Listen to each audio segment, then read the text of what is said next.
आज हम हातिम ताई के आगे की कहानी पढ़ेंगे। हातिम चलते चलते कुछ दिनों तक दुख भोगता हुआ एक नदी के किनारे जा पहुंचा। वहां उसने देखा कि सामने ही एक महल है जिसकी दीवार पर लिखा था नेकी कर और दरिया में डाल। हातिम उसे पढ़कर बड़ा प्रसन्न हुआ। इतने में ही उस मकान से कई दास और दासी निकले जो हातिम को बड़े आदरपूर्वक वहां से ले गए। कुछ देर बाद वह उस महल के भीतर पहुंचा।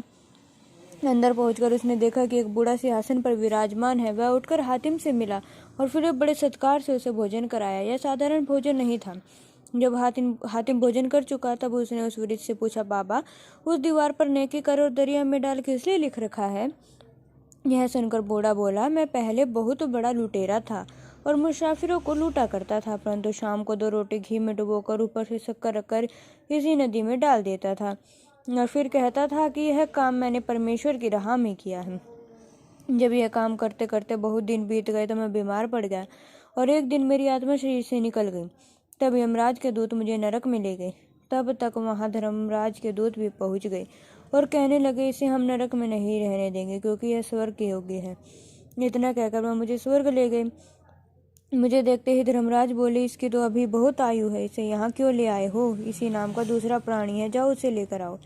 यह सुनते ही 2 सुंदर युवक मुझे यहाँ पहुंचाकर कह गए कि हम ही वह 2 रोटी हैं जिन्हें तो भगवान की राह में नित्य नदी में डालता था। जब मुझे होश आया और उठकर बैठा तब मैंने सौगंध खाई कि हे प्रभु, आगे मैं ऐसा कोई कर्म नहीं करूंगा जो तुझे अप्रिय हो। फिर मैं पहली रीति के अनुसार 2 रोटी नदी में डालने लगा। मुझे एक दिन 100 दिनार मिले। फिर इसके बाद एक रात सपन देखा कि एक अति शोभायान पुरुष मुझसे कह रहा है, हे भक्त, मुझे भगवान ने आज्ञा दी है कि 100 दिनार प्रतिदिन तुझे दूं, जिसमें से कुछ तू अपने खर्च में ले, बाकी ईश्वर की राह में खर्च कर। इसके पश्चात मेरी नींद भंग हो गई। तभी मैंने यह मकान बनवाया और इसकी दीवारों पर लिखवा दिया कि नेकी कर दरिया में डाल। 100 दिनार अब भी मुझे प्रतिदिन मिलते हैं, जिनको मैं हारे थके मुसाफिरों व दीन दुखी लोगों को बांटता हूँ। इस काम के पश्चात मैं परम पिता परमेश्वर के ध्यान में मस्त रहता हूँ। बाबा, इस मकान को बने कितना वक्त हुआ है? हातिम ने पूछा। अब इसे बने 100 वर्ष हो गए हैं। अब 100 वर्ष मेरी आस्था में और शेष है। बूढ़े ने हातिम को अपने दिल की सारी बातें बता दी। बूढ़े की पूरी दास्तां सुनकर हातिम उसे बूढ़े के पास केवल 3 दिन ठहरा। चौथे दिन वहां से विदा होकर शाहबाद की ओर चल दिया। चलते चलते वह एक जंगल में पहुंचा जहां उसने देखा कि एक पेड़ के नीचे एक काला सर्प एक श्वेत सर्प को मार डालना चाहता है। यह देखकर हातिम ने काले सर्प को ललकारा, जिससे काला सर्प भय के मारे भाग गया और श्वेत पेड़ के नीचे रह गया। कुछ देर बाद श्वेत सर्प पेड़ पर चढ़कर मनुष्य का रूप धारण करके हातिम को सलाम करने लगा। हातिम को यह देखकर आश्चर्य हुआ। उसने पूछा, क्यों भाई, तुम कौन हो? मैं एक जिन हूँ और इस शहर का बादशाह मेरे बाप का दास है जो अभी मुझे मार डालता। यह अकरन ही मुझसे विरोध रखता है। तू न आता तो मेरे बचने की कोई आशा नहीं थी। ईश्वर तेरा भला करे जो तूने मेरी जान बचाई। उसने अपना परिचय दिया। अच्छा, अब तेरा मन संतुष्ट है? अब तू कहीं भी जा और मैं भी चलता हूँ। हातिम ने उससे विदा मांगी और एक ओर जाने लगा।